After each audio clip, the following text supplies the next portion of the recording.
মার্কিন সাময়িকী টাইম ম্যাগাজিনের টাইম 100 নেক্সট 2024 তালিকায় স্থান পেয়েছেন বৈষম্য বিরোধী ছাত্র আন্দোলনের অন্যতম সমন্বয়ক ও অন্তর্বর্তী সরকারের তথ্য ও সম্প্রচার উপদেষ্টা নাহিদ ইসলাম। প্রকাশিত ওই তালিকায় নাহিদ ইসলামকে লিডারশিপ ক্যাটাগরিতে অন্তর্ভুক্ত করা হয়েছে।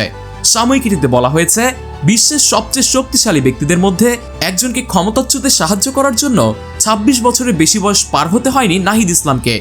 সমাজবিজ্ঞানে স্নাতক করা তিনি ছাত্র আন্দোলনের অন্যতম মুখ, যারা বাংলাদেশের প্রধানমন্ত্রী শেখ হাসিনার বিরুদ্ধে দেশব্যাপী বিক্ষোভ শুরু করেছিলেন। এতে আরও বলা হয়েছে, অনেক প্রতিবাদী নেতার মধ্যে অন্যতম নাহিদ দেশের গোয়েন্দা সংস্থার হাতে নির্যাতিত হওয়ার পরে আরও ব্যাপকভাবে পরিচিত হয়ে ওঠেন। কিছুদিন পরেই তিনি ছাত্রদের এক দফা দাবি তুলে ধরেন, হাসিনাকে পদত্যাগ করতে হবে। কয়েক সপ্তাহের বিক্ষোভের পর ৫ই আগস্ট শেখ হাসিনা দেশ ছেড়ে পালিয়ে যান। সাময়িকীটি বলেছে, সবচেয়ে বড় চ্যালেঞ্জ এখনও সামনে পড়ে আছে। নাহিদ ইসলাম নোবেল বিজয়ী ডক্টর মোহাম্মদ ইউনূসের নেতৃত্বাধীন অন্তর্বর্তী সরকারের দুজন জেনারেশন জেড মন্ত্রীর একজন।